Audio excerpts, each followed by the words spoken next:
What's up, guys? A reaction video to why people are quitting Honkai Star Rail. So, we're gonna pause as we go through and talk about the reasons that this guy lists out. So, we're at 2 seconds here. Let's go. It happening. Honkai's numbers, just like any other game that has been released in history, is starting to dwindle, and the very recognizable pattern of pretty much losing half of their player base and give or take a little more or less, a lot of people are gone since 1.0, and this is to be expected. Like I just previously mentioned, I have friends in real life who never even made it past the first week of the game. That is completely fine. I think Probably because they're not too great. I'm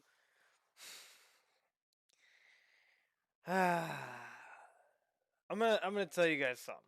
Okay, I'm gonna tell you guys something, and a lot of it is, you know, oh shit, we're gonna make a comparison, right?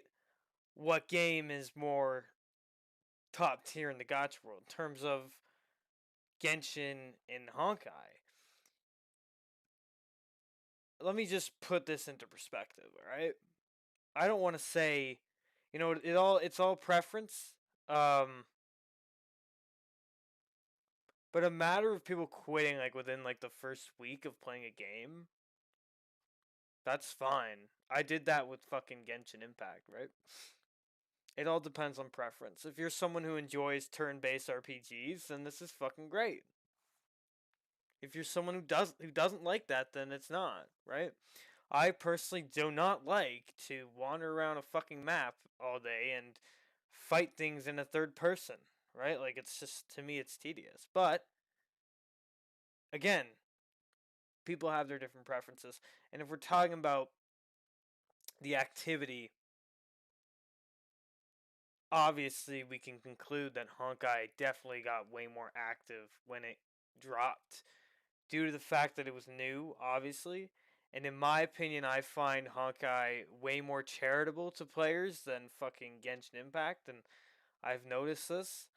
Um, I've noticed this, and you can talk about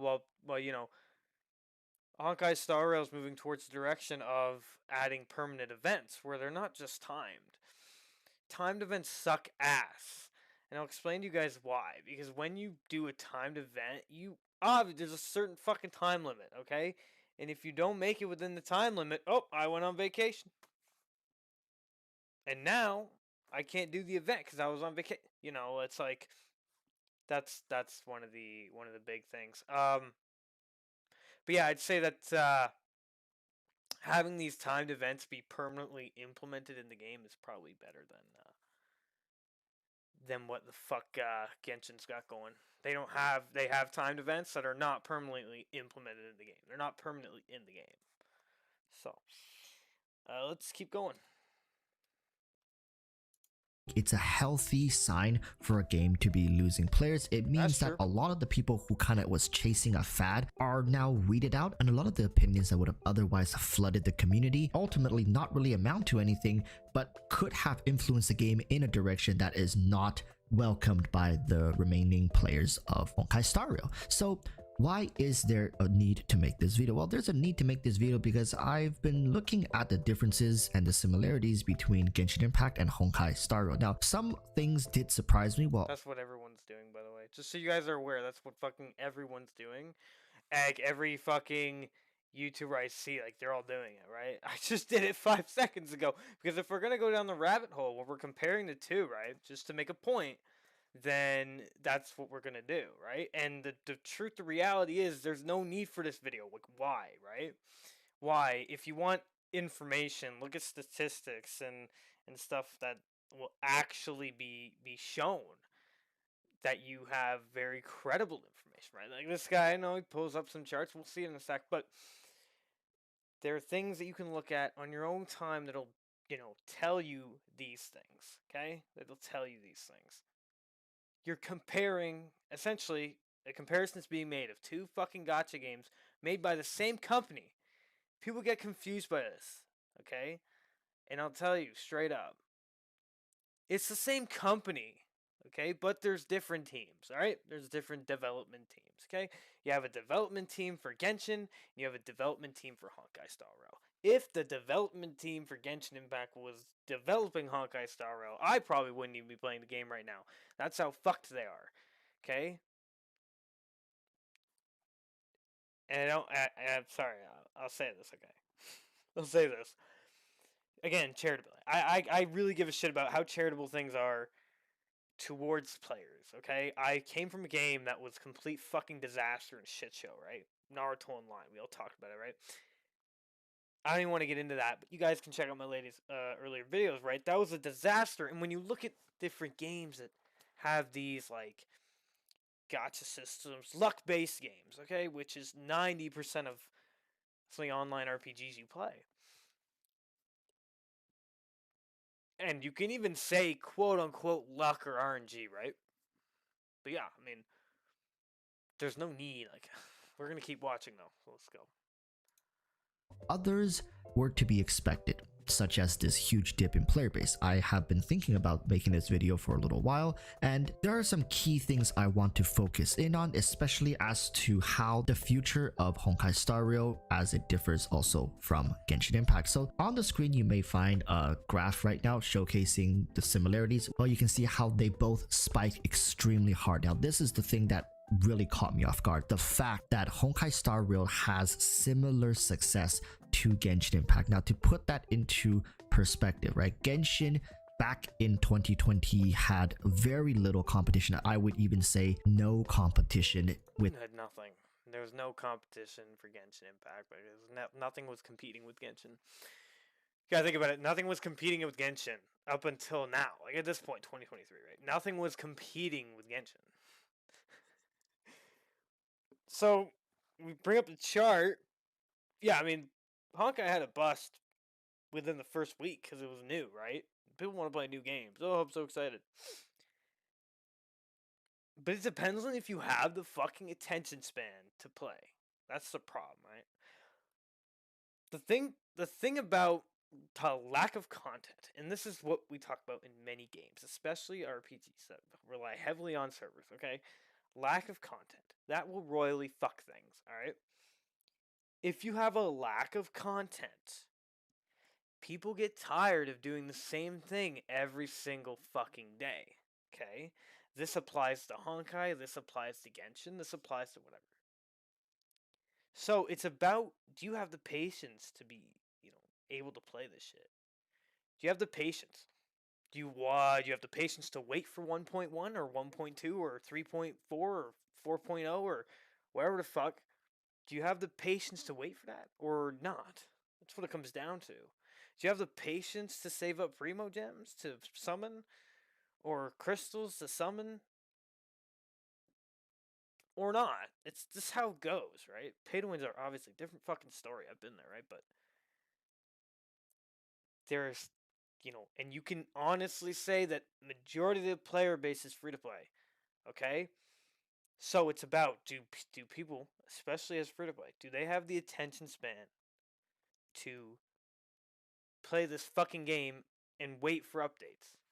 And again, this applies to Honkai and Genshin. And we're going back to the chart here. Yeah, Genshin had a big uprising when it came out, and then it slowly dipped, right? This is literally every game, right? You can be semi-consistent with updates, but people want to play the new polished shiny shit, okay? Think about it this way, alright?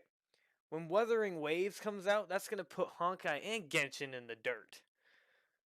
Those games are going to be left behind for Wuthering Waves. If you guys don't know what that is, search it up. I've seen a couple gameplay. It's fucking amazing, but that game is also made by a different company. So, first of all, it's going to put Honkai and Genshin in the dirt, sort of. And then it's going to force Hoyoverse to pull some shit where they have to try to implement something that'll be good. They have to try to fix something. They have to try to be more generous. They have to try to do this, that. Because at the end of the day, it's about money. How much money can we rake in, right? How many 50-50s can we get this guy to lose until he starts spending copious amounts of money? It's all the same thing. So let's continue. With the quality that they were dishing out and the niche that they were diving into. Honkai Star Rail actually has surprisingly more competition, even in this space, the anime turn-based RPG game, than Genshin Impact. And even then, there's a lot of people who gave this game a try. Now, yes, as you guys see, the huge dip does follow soon after as well. It's not like Honkai is going to. Now, this game is kind of open world, but not really. There are different planets that you can go to, and there's stay this popular forever. And also, don't let the similarities and the trajectory of the graph fool you. If you observe the chart a little more carefully, it's evident that the traction of Honkai has fallen more than Genshin from its initial big rise. In fact, hovering over the mouse, Honkai currently has a rating of 27, whatever that means, and when Genshin had their first dip, they were hovering around 40, and that's almost a 100% difference, almost, right? Give or take. It's like around like 80% difference, which is huge in terms of relevancy. Now, we don't have enough data, but I would want to argue that Honkai will continue to level off like Genshin did, and with the release of new regions and stories, and of course, our beloved character. Yeah, I mean, guys, you gotta remember too, right? Like, Honkai right now has fuck all. It literally has fuck all. It has the worlds that you can easily complete, and then simulated universe. What do you do now? Nothing. You wait. Patience. So as things get released, like Luocha and Yukong, that update's coming out Wednesday, I think. But it's gonna bring a lot of people to the game. It'll be trend upwards for a bit, and then it'll dip. That's just how it goes. So the game will continue to do well. However, now we have to talk about some of the biggest differences between Honkai Star Rail and Genshin Impact. Honkai Star Rail is a turn-based RPG game with an auto-play feature. Now, I cannot stress this enough. Most of the time I'm playing Honkai, I'm not actually playing the game. I have the game on, playing itself, and I'm actually doing something else, with the rare exception of me challenging the Memory of Chaos. Now, here's the thing about Memory of Chaos. If you can't beat it, there's a very high likelihood that you're not going to be beating it in the next 5, 10, 15 minutes. Oftentimes, it's a lack of stats, lack of synergy, lack of counters, which is not something that you can make up for in the next 5 to 10 minutes. Why am I saying this? It means that if you run into a wall in the Memory of Chaos, chances are you're not going to be surpassing that for weeks, if not months, right? Depending on if you need a character, you need to level up your characters, or you need to level up your traces, or get better relics. All of these things take time, and the process of getting those things is automated for the majority of them, right? So most of the time, you're not really playing the— I have to pause there. If we're going to talk about the relic system, let's just dive into the relic system really quick, because I've taken a lot of time to understand it. I've farmed fucking relics insanely. Not recently, because there's nothing I'm farming for. Again, allocate your resources. Play the game fucking properly. You'll be good. So, I will tell you what I do, okay? And it doesn't work for everybody, and some people disagree with it. So, in Honkai, you have 6 team slots, alright? You're like, well, you can be like, what the fuck are you doing? I only utilize 1. Just 1. I utilize 1 team slot. I don't use other team slots. Not as of right now. And I'll explain to you guys why, and you'll understand. To an extent. If I've got relics ready, right? Say, I'll use this as an example, right? Luouch is coming out. I plan on getting him, hopefully. If I have relics that are fucking amazing on Natasha, which my relics on Natasha are high fucking attack and other things, right? If I have relics on Natasha that are fucking goated, healing boosts, attack percentage, all the whole 9 yards. What am I, like, why am I farming for another set? Question mark? When there's other things I have to do? You're not farming for another set, right? Because when you're doing that, first of all, it's like a fucking pain in the ass. Second of all, it's a huge waste of time, in my opinion. What I do is I just take the relics that are on Natasha and I put it on that character that it's good for, okay? Natasha's a throwaway. gotta understand that, right? Like, from a perspective I'm giving out here, where I plan on getting these characters, right? I'm not gonna be using Natasha, okay? Now, the only reason why you need to utilize multiple different teams is for the memory of chaos and other shit, right? Just that, really. Until they implement something else, right? Until they implement a mode that is actually requiring me, like 110%, where I have to have 2 teams, I will not fuck with 2 teams. Because there's a lack of resources in this game where there's, and I'll say it, that's one of the big fucking issues with this game, right? The lack of resources is a pain in the ass to get resources. Am I supposed to farm a relic set for Luaucha at the same time get the books necessary to level him up? Not to mention, I don't even have all the books. And by the way, this is the same thing I'm doing with the light cone. The light cone, I already have a perfect one on Natasha. I'm just going to throw it on him. These are things that are like, yeah, you're not utilizing the character to the best of the ability, but seriously, if you want to pull, I have a problem with weapon banners. I've always had them, right? Pull for the character, then you got to pull for the weapon banner to utilize the character. I know everybody hated fucking Tower of Fantasy, right? I mean, garbage, but one thing I respected about it is when you got the character, you got the fucking weapon. Jeez. Anyway, what I'm saying is I'm not going to jump down this hole where I'm going to farm different relic sets, okay? As of right now. I'm telling you right now, like, some people don't even do that. Some people don't even farm relic sets. I did fairly early, but I'm not going to do that because it's a waste of my time. It's not something that's, if I could put a relic set on another character that I already have made, whatever. Fuck it. I'll do it. That's what I'm doing. That's literally what I'm doing right now. Silverwolf. I had a perfect set made for fucking Welt. And you know what I did with Welt's gear? Put it on her. And it works. It's effective. Does the job. She's fucking amazing. Okay? So yeah. Let's continue. The game, and a lot of you guys have pretty much caught up to the story, although I'm not gonna really talk about it, so don't worry about spoilers. So there's not a new storyline for people to follow through with in this current patch. Now, I don't know about patch 1.2, but a lot of people have their eyes dead set on characters over the other contents of the game. This is another major reason why I'm slightly concerned. Yeah, there should be a story update coming up Wednesday, I think.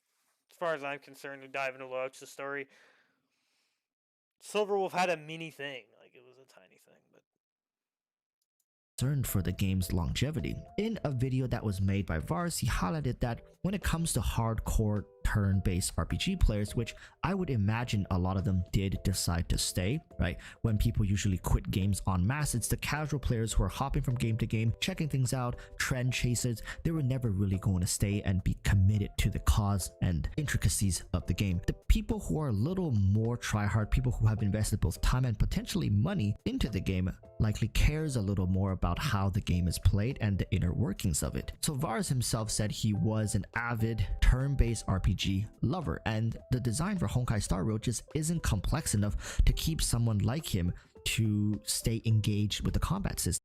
It's the most simple. I understand that statement. If you guys don't understand, basically saying that it's too basic.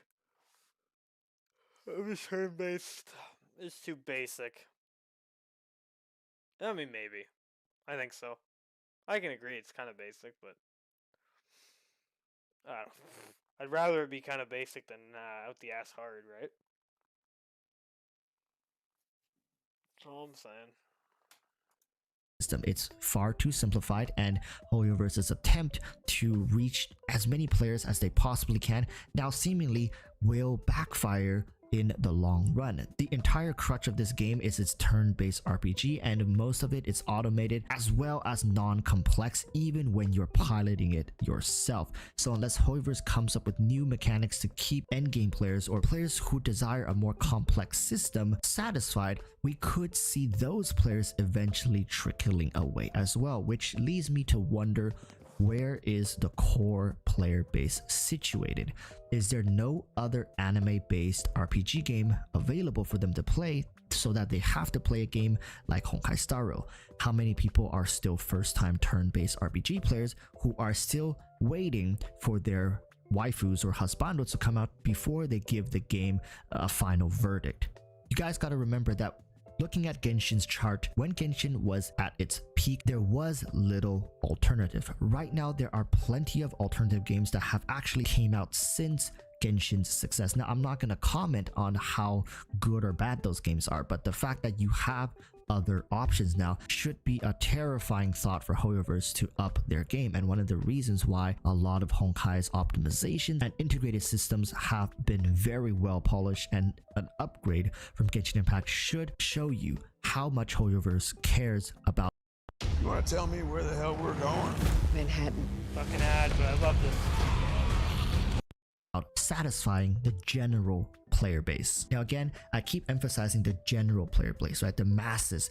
Why is that? It's because Hoyoverse has found out that it's better to have their game appeal to the masses as opposed to appeal to a niche group of people. When you appeal to a larger sample size of a player base, there's just a likelihood of some people maybe spending an extra $5 or an extra $15 for your monthly pass and your BP. So I'm willing to bet that a large amount of Hoyoverse's actual income in the first month are players who were dedicated and wanted to grind out the game. Now, very few of these players were among those who quit, but there are definitely people who came in who could spare, let's say, the $20 for the first month and have been like, not my thing, and quit. Right? Some people are just ballers. They come in with like hundreds of thousands of dollars in budget and spending, and they give the game a try. It's not their thing, they move on. But the vast majority of people who did spend and invest into the game probably are still playing the game. But you see, here's the question to you guys as well as to Hoyoverse.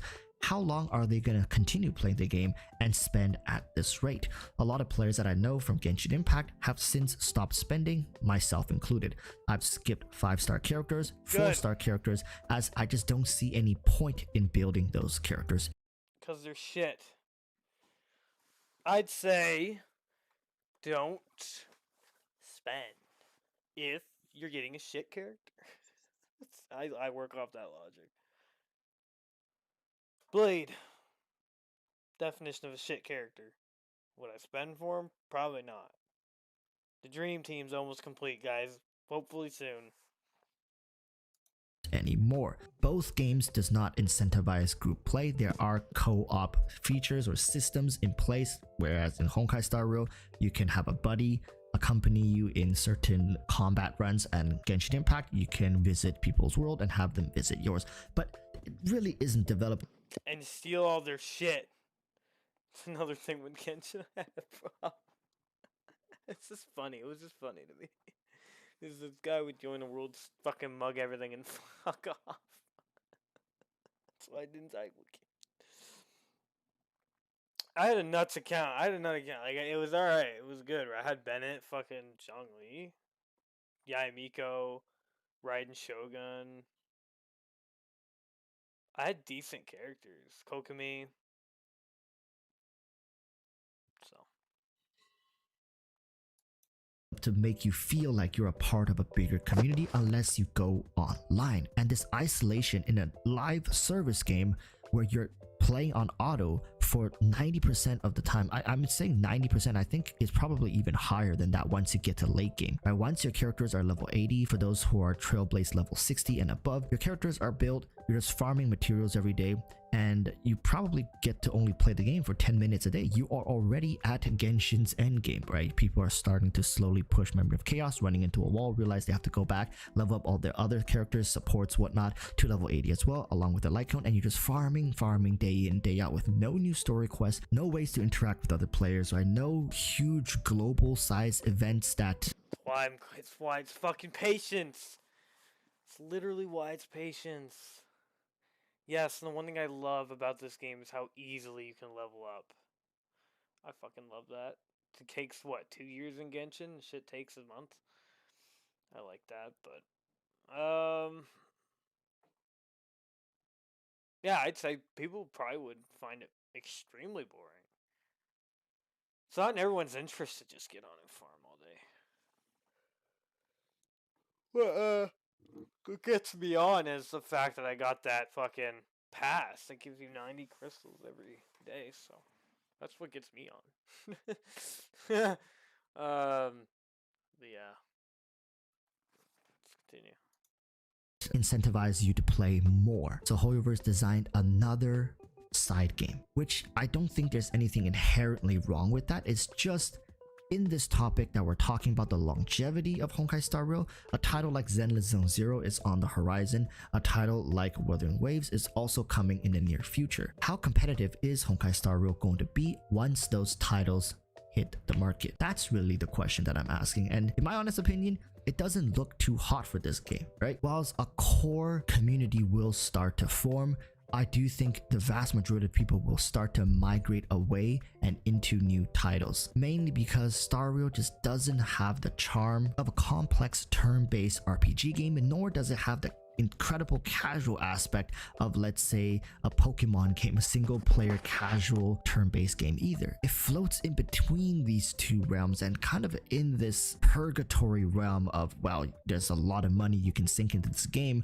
but everything is single player, so there's really no real reason for you to drop thousands of dollars apart from the fact that you just really want to do it yourself, or you have no self-control and you kind of fallen into this money pit that Hoyoverse has created. And a lot of people have also mentioned that Hoyoverse likely will just default back to what they did with Genshin Impact, saying Memory of Chaos and Simulating Universe is all you're gonna get till the server close. Pretty much with what Genshin has, no new content that's combat based will ever come to Genshin Impact, and Hoyoverse is doing the exact same for Honkai Star Rail, as they see a huge success initially, and as long as they can level off and keep the game where it is currently, they'll be happy, raking in hundreds of millions per game. And maybe once Zenless Zone Zero comes out, they can take all the hardcore and people who want to grind and push them more towards that game, so then they kind of have two casual side games and then one maybe, like I said, maybe hardcore game for people to sink their teeth into, and this way again they can maximize the reach they have on the market. Honkai Star Rail, I think, is just going to be one of those titles that hovers in the background in the future. I really don't think this game is going to be revolutionary, both in the mechanics of turn-based games nor the casual aspect, like again, Pokemon, right? It's a turn-based game. I just don't think it's quite there yet. But what are your thoughts? I don't understand. Maybe? Like, why? Why are we looking at it? My thing is, like, why are we looking at a chart and asserting that all this is fact? Why? Why do we do that? Why the fuck do we do that? I'm assuming this guy doesn't understand that there are two different teams working on two different projects. There's a Genshin team and there's a Honkai team, okay? One team doesn't go to the other team's door and say, hey, you should do this. Just like this. Right? Yeah, I doubt Genshin's getting it, because they haven't had for 2 fucking years or 3. Spiral Abyss, okay? Which they fucked up. Last update, I think. They fucked it up. Hardcore fucked it up. Like, when you decide to upscale enemies, but your 5 stars you've released are shit. You have to use characters that... Who the fuck knows? Anyway, I'll upload this video soon, but if you guys enjoyed, drop a like. I'll see you guys in 1.2.